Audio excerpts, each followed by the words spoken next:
Bonjour, je suis à Carnac avec Antoine et Édouard du club Cinco Windsurf. Aujourd'hui, on va vous expliquer comment choisir son matériel d'occasion en planche à voile. Donc en fait, la planche jaune là, qui est juste à côté de moi, en fait, c'est la planche débutant. C'est la planche qu'on va utiliser vraiment pour l'initiation et la découverte de l'activité. Et plus tu vas vers le bas, vers la planche de vague grise, et plus les planches sont techniques en fait. Tu remarqueras un tout petit peu que plus ça va, plus les shapes deviennent effilés, un peu plus performants, comparé à la planche en mousse ici qui est pour les débutants. Donc on va peut-être plutôt s'attarder vraiment sur la planche blanche et bleue qui est ici là. Déjà, premièrement, regardez un petit peu l'aspect de la planche. Regardez l'état de la peinture. Regardez si elle a des petits pets sur le pont en dessous. Regardez un petit peu aussi sur le rail de la planche. Donc le rail, c'est la partie sur le côté. Voilà, vérifiez si elle n'a pas eu de coup, si elle n'a pas eu de réparation.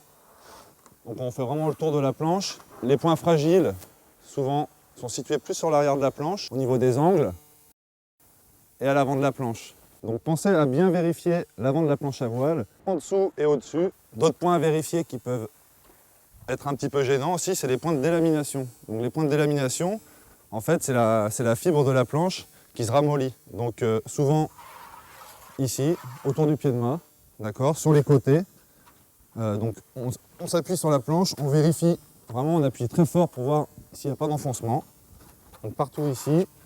Et aussi un autre point qui subit aussi souvent pas mal de chocs, donc des chocs de talons entre les straps. Donc vraiment vérifier entre les straps et même bien vérifier le long du pad. Tous les appendices de la planche sont aussi à vérifier, donc les foot straps, vérifier aussi que bon, ils soient pas complètement morts, donc vérifier que les scratchs tiennent bien. Vérifier aussi les inserts de straps, parce que des vis peuvent des fois être cassées à l'intérieur. Et donc ça limite un petit peu tous les réglages qu'on peut avoir sur la planche. Vérifiez aussi au niveau de l'aileron, voilà, qu'il n'y ait pas trop de jeu au niveau du boîtier. Donc faire le tour du boîtier d'aileron.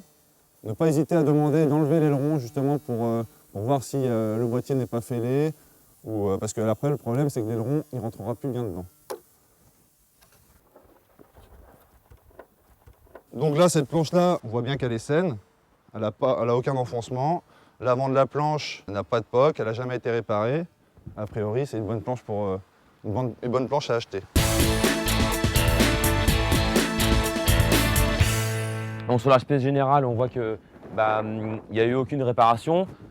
Se méfier quand même des stickers qu'on met sur les voiles. Hein, nous, là, on a mis le sticker de l'école, mais c'est pas un sticker de réparation. Donc le monofilm, c'est un tissu plastique qui est un petit peu cassant. C'est-à-dire que dès que la voile elle est un peu mal pliée, ça va avoir mal roulé, ça va tendance à faire des petits plis. Alors là, on voit qu'il y a plein de petits plis sur la voile, mais ce n'est pas des plis qui sont trop gênants, quoi. Par contre, effectivement, faire attention si la voile elle a vraiment été pliée fort. Du coup, le monofilm, il est plié comme un bout de papier. Là, ça peut être un risque d'usure assez rapide, quoi. On fait également un petit check au niveau des coutures. Une fois qu'on a vu l'aspect général, les coutures, le monofilm et puis les stickers, on va regarder la tétière. Donc vérifier que toutes les coutures là soient bonnes, on passe le doigt dedans pour voir si la tétière elle est bien en place. Après, on peut aussi regarder toute la chute de la voile. Vérifier aussi que sur les lattes, il n'y ait pas trop de plis. S'il y a des plis, ça pourrait expliquer que la latte elle est cassée ou qu'il y a une chute dans la voile. Donc ça peut être quelque chose à vérifier. Donc au point d'écoute, juste vérifier que l'œillet il n'est pas trop oxydé, parce qu'il y a quand même beaucoup de tensions qui se font à cet endroit-là. Regardez l'état de la poulie en elle-même, savoir est-ce que la poulie elle est complètement oxydée, est-ce que ça coulisse bien, est-ce que ça tourne, et les sangles ici. Parce que là c'est là où se fait toute la tension de la voile, donc vérifier que les coutures ne soient pas abîmées, que la sangle soit propre, quoi. Donc sur le wishbone, pareil, l'aspect général, vérifier aussi au niveau des vis, voir si les vis sont bien serrées, s'il n'y a pas de jeu à cet endroit-là. Et puis vérifier que la poignée ici fonctionne bien et qu'il y a un peu de tension, quoi. Donc vérifier que les systèmes de clips, comme ici, là, fonctionnent bien et facilement. Toutes les coutures sont bonnes, toutes les points de tension sont bons, les lattes ne sont pas abîmées, le monofilm il n'a pas de gros points de faiblesse. Donc ça c'est une voile qui est partie pour naviguer encore un paquet de temps.